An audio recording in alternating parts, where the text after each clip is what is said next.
Welcome to Peculiar Tales, the show where we dive into the stranger things in history, urban legends, ghost stories, and anything else we find, well, peculiar. I'm Dawn. And I'm Kristy. So, Dawn, do you believe in possession? Do you believe that demons can take over the human body? I think there's always possibility. Yeah. I think that if you believe in one thing, you have to believe in the other. So, If you believe in good, there's evil. If you believe in yeah, yin, there's yang. yeah, that's basically where I sit with it. Yeah. Well, there's something chilling about the idea that evil could reach out and touch us. Tonight, we're diving into the story that left priests bruised, skeptics bewildered, and a family gripped by constant fear. It's the case of a 14-year-old boy in 1949 that would later inspire one of the most famous horror movies ever made. This is the case of Roland Doe. Roland lived in a quiet Lutheran household in cottage country, Maryland. From the outside, life seemed ordinary. Inside, something unimaginable was unfolding. It began with sounds, faint scratching in the walls and floorboards. The family initially thought it was rats, but exterminators found nothing. No droppings, no nest, nothing. Then objects started moving. Books fell from their shelves with sharp thuds. Heavy chairs scraped across the floor. Roland's mattress would violently shake. His mother later said, "The air felt heavy, like a shadow pressing down on us." Then the scratches began to appear on Roland's arms and legs. Long, red, claw-like scratches that seemingly came from nowhere. His screams became guttural, animal-like, and sometimes he entered trance-like states, thrashing against invisible forces. This all began in January of 1949. Roland was described as a bit of a hyper, slightly troublesome child.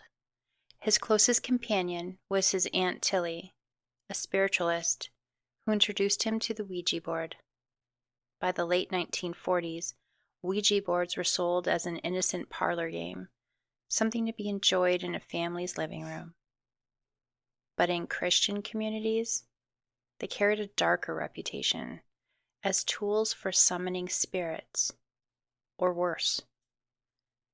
As it would so happen, January was also the same time that Aunt Tilly died from multiple sclerosis at the age of 54. Not long after is when the strange events in Roland's home began. His mother even wondered if her sister was reaching out from beyond the grave. According to Father Raymond Bishop's detailed diary, under the heading January 26, 1949, Roland's mother once asked out loud, "If you are Tilly, knock 3 times." 3 knocks followed. She asked again, "If you are Tilly, knock 4 times." 4 knocks answered, and then clawing sounds tore across Roland's mattress. You can only imagine the terror of that moment. A grieving mother, desperate for answers, asking the darkness if her sister is there. And the darkness, well, it answered back. At this time, his parents tried doctors, psychiatrists, and even psychologists, but by all accounts, there seemed to be nothing wrong with Roland. After doctors couldn't find anything wrong, the family turned to their local minister, Lutheran pastor Lutheran Schultz.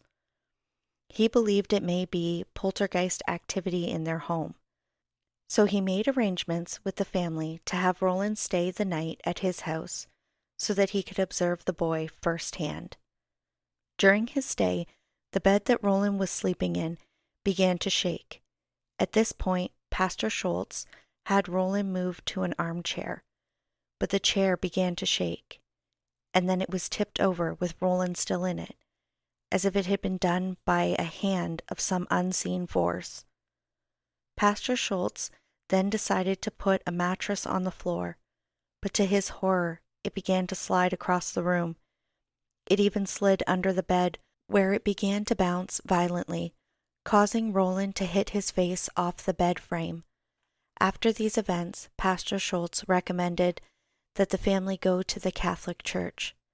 They contacted Father Albert Hughes, who, after observing Roland, decided to go to the Archbishop and request permission to perform an exorcism.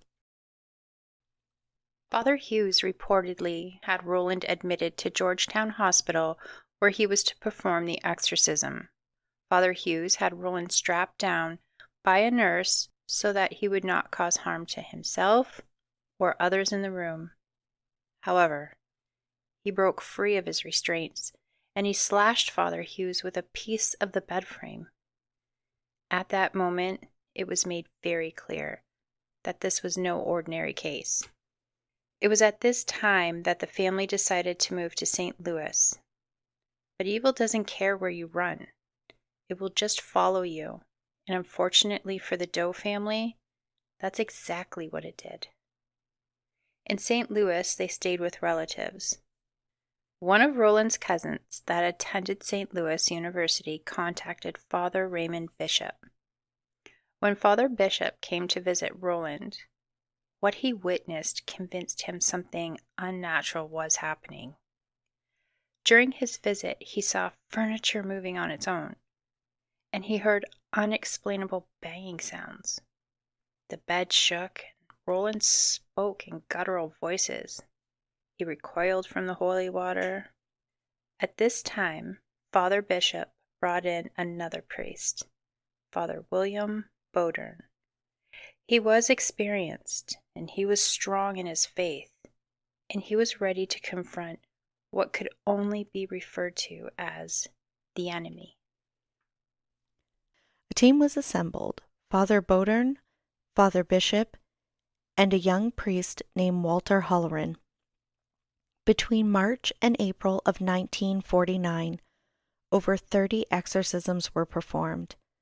They prayed, read from the ritual Romanium, and held Roland down as he thrashed, cursed, spit, and spoke in voices not his own, sometimes in Latin, sometimes in an unknown language, always violent, always mocking. Roland would go into trance-like states. His body would convulse, words would begin to appear on his skin like hell and evil. Father Halloran would later tell reporters that red welts and scratches would appear on Roland's body in real time. One night, the word spite was scratched into his thigh.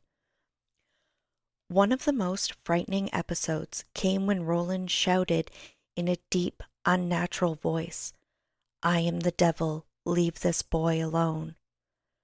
Other times he laughed mockingly when the priest recited sacred prayers. In his diary, Father Bishop documented the sessions in detail. The priests believed they were not dealing with mental illness or trauma. They believed they were confronting a demon. In the room was a battlefield. Witnesses said Roland would react violently to anything sacred. Crosses burned him. He screamed at the name of Christ. Objects moved violently across the room. The house itself seemed alive with tension and dread. Father Halloran recalled, "The air was so thick and it smelled wrong, heavy. You could feel it pressing on your chest. The boy was terrified, and so were we." One night, Roland reportedly levitated from his bed. The priests continued the ritual. They were exhausted, bruised, but they were determined to destroy the evil that had taken the young boy's body. On April 18th, 1949, Easter Monday, they tried one final time. Bodern commanded the demon to leave in the name of Jesus Christ. Roland convulsed, screamed, and then silence. He opened his eyes, calm, clear. He said, It's gone. After the exorcism, Roland Doe lived a quiet, private life. His identity was protected, and his family never publicly commented. He never spoke about what happened. Father Walter Holleran, the youngest priest involved, remained the only one to speak openly in interviews. Even he was careful with his words. He said, "I never made an absolute statement about the cause. I believe there was something beyond the normal going on, but I can't say for certain what it was." Paranormal researcher Mark Obsesnik later investigated the case and found discrepancies in the story. He questioned whether the events had been exaggerated or distorted over time. He believed the story may have been a mix of superstition, grief, and mental illness. Skeptics like author Joe Nickell have pointed out that Roland could have faked the injuries, or that religious suggestion could have influenced the behavior of all of those around him. So Roland's story is pretty crazy. And the thing is, in 1949, exorcisms were extremely rare in the United States. So they believe this case might have caused an uptick in the exorcisms that took place afterwards. But up until this point, it was not a common thing. So to even go to that place where you're like, well, maybe would have been rare, right? That's Mm-hmm. why they did the doctors and psychiatrists and the looking for rats in the house before they even went to the church at all. Yeah, because I mean, even in 1949, it wasn't like, everybody was concerned about everybody's mental health, right? No, So for them to even go there and say, could there be something in this? right. Like that speaks volumes. Absolutely it does. And can we talk about the number 30 here? They did 30 exorcisms on this guy. 30 exorcisms. My God. This poor 14-year-old boy went through 30 of them, and that's 30 in that time frame. He had already done the one at the hospital. Like the this kid went through so many exorcisms. The diary of the exorcism, kept by Father Bishop, wasn't made public for decades. So, see, this is the thing. His diary was kept secret for decades. The family never publicly spoke out about it. So, if this was some sort of stunt, something to gain publicity or money or anything like that, why would they not have come out publicly about this? Why would it have been kept so hush hush? And from what I've seen through movies, documentaries, um, the most serious of things with the church is always like under lock and key. Right? You don't get access to that quite easily. No. And I just it makes you want to believe the story even more because if there was nothing to gain for anybody involved in it, why would you fake something like that? Okay, and again, let's travel back in time to 1949. Where would a 14-year-old boy get that much information on how to say certain things in different languages? Or, like, unless he was maybe around that sort of thing in his lifetime where he was familiar with that, I don't know, but From what I could tell, it wasn't like they spoke Latin at home or anything like that for him to use that. Now, a lot of people want to say that it was because of Aunt Tilly and her influence with the spiritual realm, that's I right. apologize, and the Ouija board and all of those influences that she brought into his life that kind of sunk in his head when she passed. But there's still that doesn't explain Seems like a so lot of many energy for a things. 14-year-old boy to keep up with. Right? And it doesn't explain the Latin. It doesn't explain the scratches and the words popping up under his skin, They said that the cross burnt his skin too, so how do you fake that? right? And the fact that, like, they were seeing it wasn't even just him. There was other objects in the house flying around, beds shaking. Like, what do you have to gain by faking any of that if you're not going to go public with it? I agree. So I agree. that's where I stand on that anyways. Yeah, I feel like if there was going to be fame, it would have come like a long time after. But Right? then, like, I mean, you could look at it like, okay, to play both sides of the fence here, if he was faking it, Mm-hmm. don't you think he would have said at some point before the 30th exorcism that I've maybe had enough. I'm done, Yeah. I'm done, Yeah. I'm sorry? Because after all, he was a teenager. 14. Like, how hardened could you be to pretend for 30 To go times? through all that, like physically too, because the thrashing and the, even if he was scratching at himself and the restraints and everything else, think about the bruising, the marks, the pain that would have created. Like, Good Lord. what do you gain from that? But then, okay, let's talk Ouija board real quick here.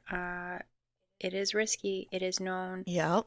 universally here that, there is a chance Well, and you start that's messing with that thing, and there are some that are diehards that are like, better be serious when you touch that damn thing, right? right. And then there's others where they're like, nothing's gonna happen. Yeah. And see, it's funny because yeah, it's a board game that you can buy at any toy shop anywhere. And maybe it does absolutely nothing. Maybe. Do you I think it? personally won't touch one. I'm not Yeah, no, willing to take that risk. I'm not doing that. And maybe it's like one of those things in life where they say if you believe it, you're giving it energy and it's real. Right? But if you don't believe it, like example, you break a mirror, Mm-hmm. you have that person that is like, oh hell, right? Right? 7 years now. That's a long commitment. Mm-hmm. And then you've got others that are like, oh, I broke the mirror, I put out my trash, Yeah. moving on. No big And deal. nothing actually happens to them, Right. right? So maybe it's one of those things too. If you believe it, you believe it, Mm-hmm. something will happen. If you don't believe into it, maybe nothing happens. Right. I don't know. I think what's really interesting about this story too is that when Father Raymond Bishop's notes got out, that somebody decided, wow, this is compelling. This is terrifying. I'm going to make a movie about it. And apparently, tons of weird things happened on the set of that movie as well. So they feel like there's a link between the actual story and what was told. And yeah, so, You hear of that sometimes, right? when they make movies and there's unexplainable things that happen on set. Yep. Poltergeist was another one that a lot of weird stuff happened on. Amityville, Amityville. the second one. Yeah. It was said somewhere that when they were filming part two of Amityville, that the cast, some of the cast members had things happen. Oh, It's see? kind of interesting, So isn't it's it? kind of weird to see the correlation between stories that are out there that are supposed to be factual and then the artistic representation of those stories, and then yet they're still being. Now, is that mental? Is that people, just taking in the story so deeply that they're looking for the weird ties? It could be, you know. I mean, I feel like when they do these interpretations, it's either going to be very close to story Mm-hmm. or it's going to be way off base. Right. And like reading Roland's story and thinking about the movie Exorcist, they hit a lot of the things Yeah. from the story in the movie. Yeah. They put it in their own spin, Right. Exactly. but they're all But there. then, and that's the thing too, right? Like he had the actual priest's diary about the situation. So it was really easy for him to turn around and go, "Oh, that thing that happened right there that you wrote about. That's crazy. I'm definitely putting that in. That's, you know, scary. And I know that that's what's going to be what grips people.